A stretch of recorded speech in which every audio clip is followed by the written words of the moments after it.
his little feet hitting the ground 66 steps a second fast. But the big old bear, with his big old feet, merely takes 1, 2, 3 double big steps and takes Charlie over, snags him up, and swallows him down, hair, hide, and wholesale. High up in his hole, Tricker blinks his eyes in amazement. Yep, he has to allow that big booger can really run. The bear then walks down the hill to the big granite boulder by the creek where Longrellers the rabbit lived. He listens a moment, his ear to the stone, and then he lifts one of those size 50 feet as high as one of his double big legs can hoist it, lifted like a huge hairy pile driver, and with one stomp turns poor Longreller's granite fortress into a sand pile all over the rabbit's breakfast table. Ozark clodhopper! Longreller squeals, trying to dig the sand out of one of his long ears with a wild parsnip. This is my breakfast, not yours. You've got a nerve. Come down here, stomping into our bottom, busting up our property and our privacy. This isn't even your stomping grounds. I hate to tell you this, cousin, but I'm Big Double, and all the ground I stomp on is mine. I ate the high hills bare and the foothills clean. I ate the woodchuck that run, and now I'm going to eat you up. Now run, says the rabbit. Yeah, I can run too, says the bear. I'll jump, says the rabbit. I can jump too, says the bear, grinning and glaring and wiggling his whiskers wickedly at the rabbit. Longrellers wiggles his whiskers back a couple of ticks, and then out across the territory rips the rabbit, a cloud of dust boiling up from his heels like dust from a motor scooter scooting up a steep dirt road. But right after him comes the bear, like a loaded log truck coming down a steeper one. Longrellers is almost to the hedge, at the edge of the Topple pasture, when he gathers his long ears and his elbows under him, and he jumps for the brambles, springing up into the air, quick as a quail flashing, fast and far.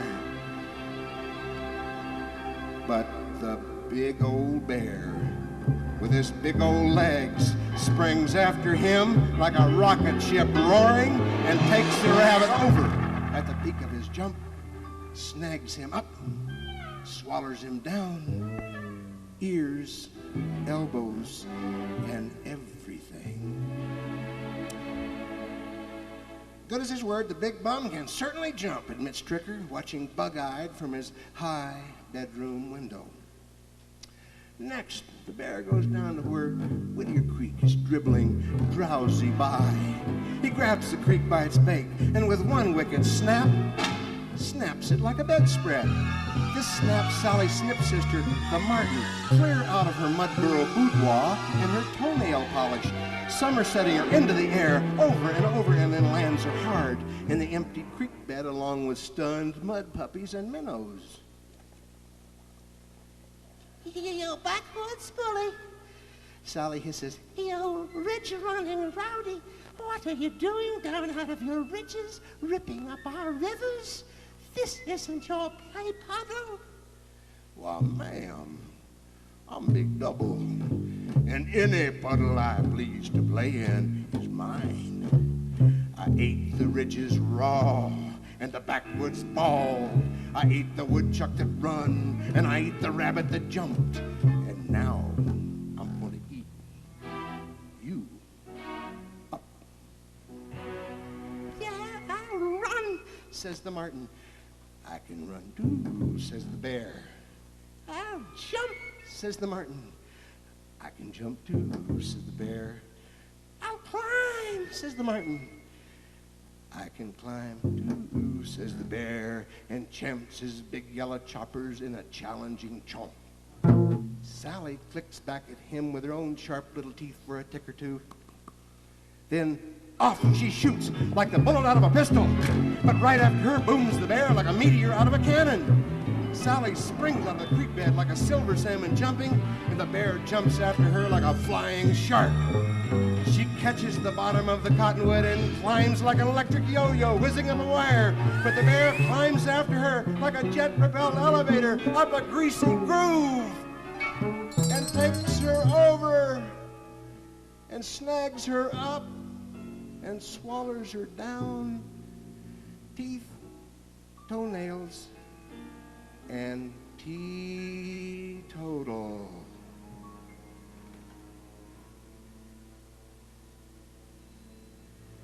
And then it so happens, while that big bear is hugging the tree and licking his lips, he sees that he is eye to eye with a little hole that is none other than the door of the bedroom of Tricker the squirrel. Yes, sirree, Bob, Tricker has to concede. You also sure as shooting can climb. Who are you? Roars the bear. I'm Tricker the squirrel, and I saw it all. There's just no two ways about it. I'm impressed. You may have been a little shortchanged in the thinking department, but when it comes to running and jumping and climbing, you got double portions. And eat, roars the bear into the hole. I'm big double, and I ate. I know, says Tricker, his fingers in his ears. The ridge is raw and the hill's whole. I heard it all, too. And now I'm going to eat. You're going to eat me up, I know, groans Tricker. But first I'm going to run, right? And I'm going to run, too, says the bear. Then I'm going to jump, says Tricker. And I'm going to jump, too, says the bear. And I'm going to drink some buttermilk, says Tricker. I'm going to drink some buttermilk, too, says the bear. Then I'm going to climb, says Tricker. And I'm going to climb, too, says the bear. And then, says Tricker, smiling and winking and plucking at one of his longest whiskers, as dainty as a riverboat gambler with a sleeve full of secrets, I am going to fly. This bamboozles the bear, and for a second he furrows his big brow. But everybody, even short-changed grizzly bears named Big Double, knows red squirrels can't fly. Not even red squirrels named Tricker. Well then, says the bear, grinning and winking and plucking at one of his own longest, whitest whiskers with a big clumsy claw. When you fly, I'll fly too. We'll see about that, says Tricker, and without a word or a wink more, reaches over to jerk the bear's whisker clean out. "Bah!" roars the bear, and he makes a nap. But Tricker's out the hole, and he's streaking down the cottonwood like a bolt of greased lightning, with the bear thundering right behind him, meaner and madder than ever. Tricker streaks across the bottom toward the Topple farm, with the bear storming right on his tail. When he reaches the milk house, where Farmer Topple cools his dairy products, he jumps right through the window. Bear jumps right through after him. Tricker hops up on the edge of a gallon crock and begins to guzzle up the thick, cool buttermilk like he hadn't had a sip of liquid for a month. Bear knocks him aside, picks up the whole crock, sucks it down like he was a 7-year drought. Tricker then hops up on the rim of the 5-gallon crock and starts to lap up the buttermilk. Bear knocks him aside again, hefts the crock, and drinks it down. Tricker doesn't even bother hopping to the brim of the last crock, a 10-galloner. He just stands back, dodging the drops, while the bear heaves the vessel high, tips it up, and gradually guzzles it empty. The bear finally plunks down the last crock He wakes his chops and he roars, I'm Big Double, and I ate the high heels. I know, says Trigger, wincing. Let's skip the roaring and get right on to the last part, okay? After I run and jump and drink buttermilk, then I climb. And I climb too, says the bear, belching. And I fly, says Trigger. And I fly too, says the bear, hiccuping. So back out of the milk house jumps Trigger, and off he goes, dusting back toward his cottonwood like a baby dust devil, with the bear huffing right at his heels like a full-blown tornado. And up the tree he scorches like a house afire, with the bear right on his tail like a volcano. Higher and higher climbs Trigger, with the bear's hot breath huffing hotter and hotter, and closer and closer and higher and higher, until there's barely any tree left, and then out into the fine fall air Trigger springs like a little red leaf, light on the wind. And before the bear thinks better of it, out he springs himself like a 10-ton milk tanker over a cliff.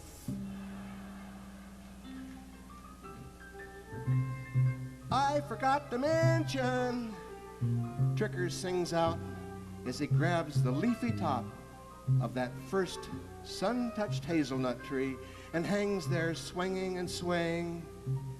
I can also trick. Arg! His pursuer answers, plummeting past. Arg! All the way till he splatters on the hillside like a thumping ripe melon.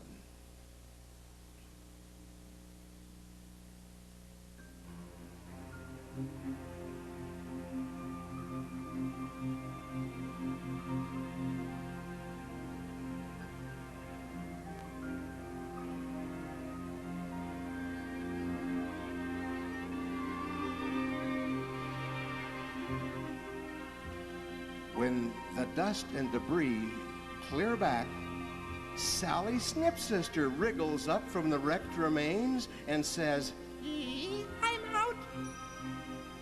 Then Longrellers the rabbit jumps up and says, I'm out.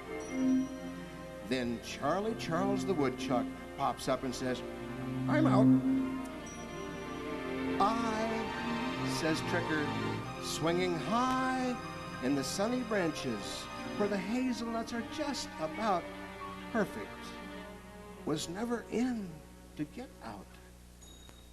And everybody laughed, and the birds woke up and commenced to sing, and the hazelnuts got more and more perfect, and the buttermilk just rolled down the hill.